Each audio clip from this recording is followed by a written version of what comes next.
Hello, I wanted to make this next video. There's so many connections and concepts that are that the Lord's helping me connect. So I wanted to try to show this and see, maybe somebody else might have some connections too. Again, this is all big puzzle piece. And if you're working a puzzle, you always do the edges first because, that way it makes the middle go so much easier if you don't know. That's how I work a puzzle piece. And I wanted to show this picture because in 2014 January, I walked into a coffee shop and I saw this picture on the bulletin board. It was on the announcements.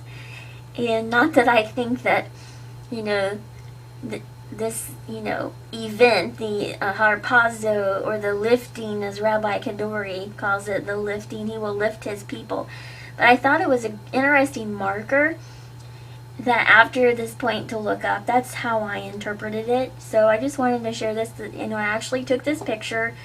This coffee shop was full of people, and immediately as soon as I walked in the store, I was just drawn to the bulletin board. So I walked over there first before I even ordered anything, and I took a picture. And what was interesting is that no one looked up. Like, it was completely, the people were completely oblivious. I was beside myself, like, oh my gosh, look at this is so crazy. So of course I grabbed my phone and tried my best to take a picture, which I'm not very good at because I cut off some of the stuff. So, but I wanted to put this out as as encouragement, because of course I jumped for joy when I saw it. I mean, again, this was 2014, so we're 2 years into this, but as a marker, I thought this was so helpful and just encouragement that, again, it was on the city. It said happenings and then announcement, for this dance troupe that was performing this. So I wanted to share this and thought this was so neat. So I just wanted to put this out here. And then he's making some more connections, and I wanted to lift somebody up, and I thought this was really awesome. DeWick went through, her name's Deborah, and she's an intercessor. And she did a video on a whirlwind of epic proportions. It is coming. And I wanted to, we were discussing this on another video about, the different Hebrew words for whirlwinds. And our entire discussion thread completely vanished. I have no idea what happened to it. Neither did she.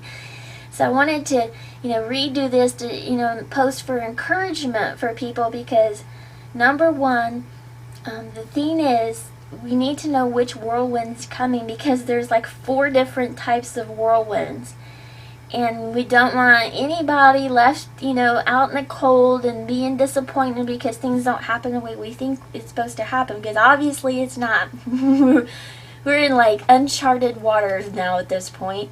And so every day I just I start at 0 and I say, I know nothing, Lord, please Ruach HaKodesh, please teach me. Please teach me what you want me to know. Help me understand what, where we're at, and so just so no one gets discouraged and loses heart and doesn't have hope, because we should always have hope. He is not going to leave the righteous forsaken or his seed begging bread. So I wanted to put some connections together and see where this may take us. And again, test the spirits. I believe that Yeshua HaMashiach, I confess with my mouth that Yeshua, Jesus, came in the flesh. He's my Messiah. He's my Sar Shalom, my Prince of Peace. He's my everything. So here's the connection that Abba started giving me, the whirlwind. And there's 4 Hebrew words for whirlwind, okay? So I wanted the first connection that he made for me, this was last year. I was at a museum for military history museum. And I saw this on the wall. It was really funny, on the wall. And I'm like, the Whirlwind War. And this is what they call Desert Shield and Desert Storm in the Army. Now, I have a lot of ancestors that were in the military and family members, so, I have a heart for that. I love military history, military, campaigns, and understanding that, that's just something that I've always been drawn to, because again, the history, my family members served in lots and lots of different capacities. So that was the first. I'm like, wow, the Whirlwind War, that would make sense. So I went to and I started researching the Hebrew words for whirlwind. So now I can take this off. Sorry. Okay, the first word, H5591, H5590, hurricane, storm, tempest, whirlwind, to be violently shaken. Okay, primitive root, to rush upon, by implication, to toss, transitive or intransitive, literal or figurative. Be tossed with tempest, be sore troubled, some come out of, drive with, the scatter with a whirlwind. So now she said this was the whirlwind, you know, when we had our discussion before it vanished, that it was from Job 40 verse 6. So that's her video, and this is the whirlwind, that the scripture verses that she said. So it violently shaken. So that could be, you know, shaken. What's shaken? Earth shake. It could be quake. I mean, very interesting. So let's keep an eye on that. The second one is H5492. Whirlwind is used of 11 times, storm 3 times, Red Sea. So there's only one reference to the Red Sea, which I think that's really cool. And then it's from the root H5486. And it means to cease, come to an end, to come to an end, to make an end, snatch away, to carry away, to make an end, to leave off, to desist, to take away, to destroy, to make an end of. So we have Zephaniah 1, 2, verse 2 and 3, and taken away, I will take away. So you could probably do, you know, H5492 search in New Jerusalem and see where all of these particular whirlwinds come up, because it's, again, completely different concept than the other one. Now this one kind of makes your skin crawl, like what the heck is this? So H8175, Sa'ar, to storm, shiver, dread, bristle with horror, be very afraid, be horrible afraid, come like, to take away as with a whirlwind, be tempestuous, hurl as a storm, to bristle with horror, to dread, used in creeping of the skin of a person terror-stricken, also used as hair standing on end. This is specifically used in Daniel 11:40, and in Job 27:21 they translated it as hurleth. Kind of makes you wonder what that is, huh? Woohoo! So, and then the next one is Ruach, H7307, wind, breath, mind, spirit, breath, wind. Root to H7306, to smell, scent, perceive, odor, accept, of horse, of delight. So hopefully I can fit all this in the description box. If not, you can just pause it and look them up yourself. But so that was the connection that Abba gave me. So I'm like, okay, what are you trying to tell me? So we go through here, and our rabbi is doing a study on Nehemiah. And Nehemiah is the same time frame as Ezra. And I'll link a PDF here. It's very long, and I will not read all 42 pages to you, because that would be like mind-numbing. You can do that yourself. I wouldn't do that. But it's so interesting how this time frame that we're coming into, because Nehemiah, again, he helped rebuild the wall in Jerusalem. So our rabbi was talking about Daniel 9, and I think it's verses 23-24. So I'm going to do some kind of digging into this here. And everybody's done this, and I just want to take a different aspect of it, and just like a different facet, like a diamond, and just really zero in on this, because for 2 years that phrase been, and the wall shall be rebuilt in troublesome times. Like, what wall? But what wall are you talking about? So I was like, wait a minute. After our rabbi did this past weekend, I'm like, wait a minute. Maybe it's Nehemiah's wall that was rebuilt. Okay, so I was like, okay, that's kind of cool. That would make sense. And then that phrase, okay, it says, And after 62 weeks, Mashiach shall be cut off, but not for himself. Okay, so he wasn't cut off for himself, he was cut off for the entire world, for all of us, okay? Cut off. And the people of the prince that shall come shall destroy the city and the sanctuary, and the end thereof shall be with a flood, and unto the end of the war. It's like, wait a minute. Okay, cut off. Now I know, let's look what cut off means. I already did this, so I'm going to kind of go through this so everybody can look at it too. It's a primitive root, which, yay, it's just is, so we're good. So, to be cut off, cut down, cut off a body part, to cut out, eliminate, kill. So, we know this is referring to Yeshua because he was killed, okay? Now, go through here and we're going to look at to cut down, to cut a branch, which he was, the righteous branch, to make a covenant. He was killed. So to me, this makes sense that this is Yeshua. He was cut off. So I'm going to go back. And it seems like it's very phrase oriented. So the end shall, and he should cut off, but not for himself. And the people of the prince that shall come shall destroy the city and the sanctuary. And the end shall be with a flood. Now, I want to look this word flood up because it's another phrase that just kept going around and around in my head. I'm like, flood, what does flood mean? Okay, so we have a root here, so we're going to go first to this, H6858. A deluge, literally or figuratively flood, outrageous, overflowing, okay? Effusion, outpouring of rain, and it references Job 38:25, of a torrent, whence metaphorically an outpouring, torrent, like a rapid torrent is anger, inundation, flood.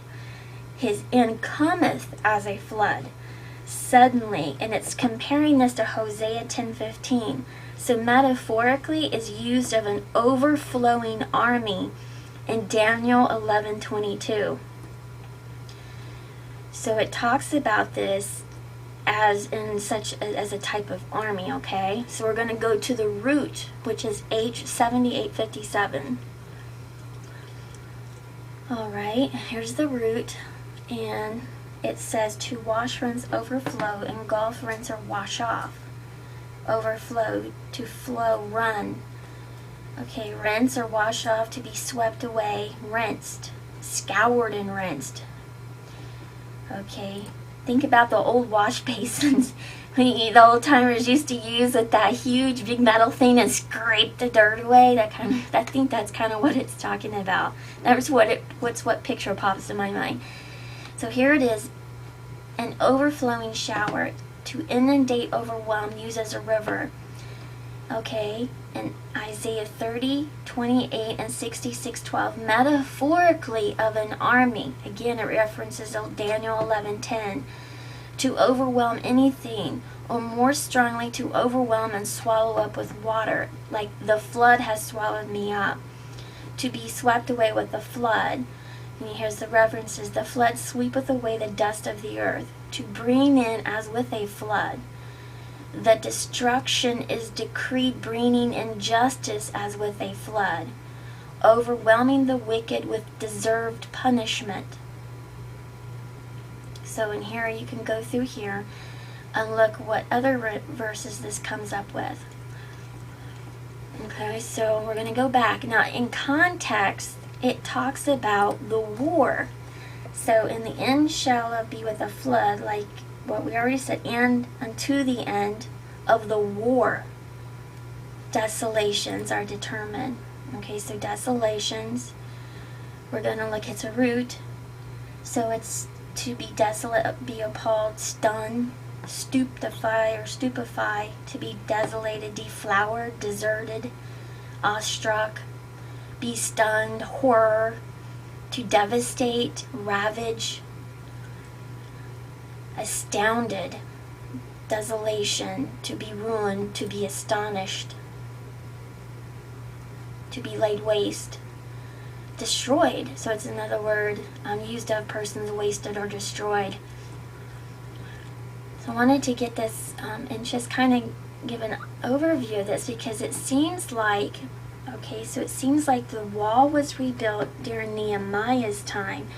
And a rabbi was talking about, even in troublous times, that would be, he said, Hanukkah. He said that's like a word referring to Hanukkah. So I thought that was really interesting, and how, again, the whirlwind war, and then to the end of the war. So that context of that passage is flood is referring to like the end of the war, and destruction has been determined. And then it reminds me of Nathan's dreams when he talked about the war. Now what was interesting is Mashiach shall be cut off. So when I we looked up cut off and what that meant, to die, okay, and so Yeshua is the Aleph and the Tav, the beginning and the end.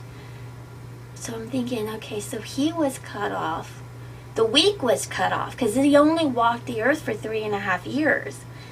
So maybe, just maybe, that 3.5 weeks stopped when he was cut off too, and there will become a time where that 42 months, the part like pause, will start, and the rest of the 42 months will be fulfilled, because again he was cut off in the middle of the week.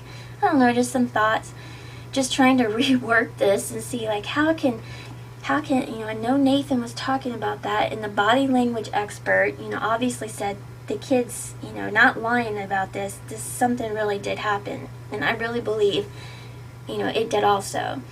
And I think he's trying to help us trying to fine-tune where we're at, and just rethink this thing as we go day by day, following him and seeing how where we're at again. So Nehemiah and Ezra were at the same time frame. So I want to link this together, and let's see, so it had been Nisan. So Nehemiah went Nisan 1, and it took 52 days to rebuild the wall. So again, this pattern is repeating again. So we're coming up again. Ezra, I did a video about this, and I linked it in the description box where Ezra, Esther, and there was somebody else. Oh, the Maccabees were all Adar, and it showed that. And so Adar, and then we're going into Nisan, or it was changed. Originally it was Abib or Aviv, and then it was changed to Nisan in Babylonian times after that time frame, because I think it meant flight. So if you look here, this is very helpful, because this can be very overwhelming to show like what time frame is stuff in. So Jonah, Amos, and Hosea had been around the same time frame. So they categorize what prophets were during what time frame. So this kind of helps put it in like the framework of a puzzle. And then we work the corners first and the edges, and then you work the puzzle pieces in the middle. So I wanted to get this out here. And again, look at Deborah's video. So she's seeing one type of whirlwind coming. So I don't want anybody to be discouraged. None of us want to be discouraged to see, oh no, this isn't what we thought.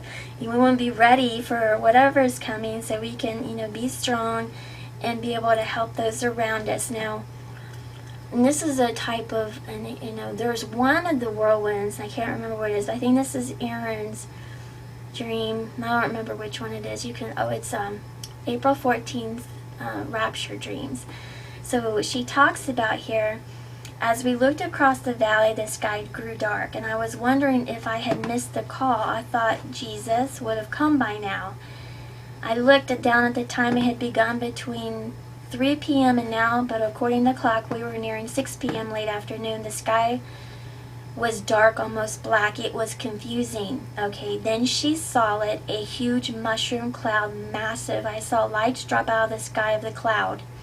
Right before our eyes, 4 angels descended before us and grabbed each of us and removed us. We were removed so quickly it was as if it appeared in a flash of light. We rose past the atmosphere, and as I looked to my right and left, there were thousands being transported in the same way by angels. And she said, I looked back on the earth and I saw grids. I saw fire rain down at the U.S. I didn't understand. First bombs, then nukes, or both, and fire from heaven. I knew it wasn't the time of the end of the earth, but just the time of the end of the earth as we knew it. I saw several large cities burning or exploding. I saw a portion of land on the west coast breaking off like an island and falling into the sea. I saw the same thing near the lakes near Chicago, as the earth seemed to split. I wondered if the fallen had now overcome the earth. Now she goes through each of these in different, so which one was this one that I do? Okay, here's this. Now, Book of Lamentations, and here she is talking about Daniel 9 also, and I'll link this part of it in here. Now, Revelations 12, so maybe the last 42 months is Jacob's trouble, so maybe that's where the confusion is, because I think that week stopped. It was cut, because he was cut, and he represents the beginning and the end, Aleph and the Tov. So he came during that week. So, and here's another one. Let me see if this is it. Oh yeah. Let's see here. Please forgive me, Lord, I have no disrespect. You have shown me what will happen. I'm just frightened. I saw in a dream just over Thanksgiving. So the dream occurred over Thanksgiving, not that the event happened then. That many Christians will come home when America comes under judgment. This event will devastate so many of us. Yes, Lord, you're right. When America comes under judgment, will this be the beginning of tribulation? And Yeshua said, no, but close. It is close at hand, make no mistake. Now prepare to release this information, but do not be afraid. Let me do the rest. You are loved. And he says, Aaron, I know the questions and concerns many of you will have. You and your friends should not be afraid. These messages we're giving to all of you. Now release this. It is time. So this was Heaven Dream, Late Great Harvest, number 88, December 7th. So we know, so there's different whirlwinds coming, and we just have to be prepared. So I wanted to get this out here, and I hope this blesses, and get your thinking caps on and work this puzzle piece, because we're all in this together, and we're all helping rebuild this wall of faith, and encouragement to each other. So shalom.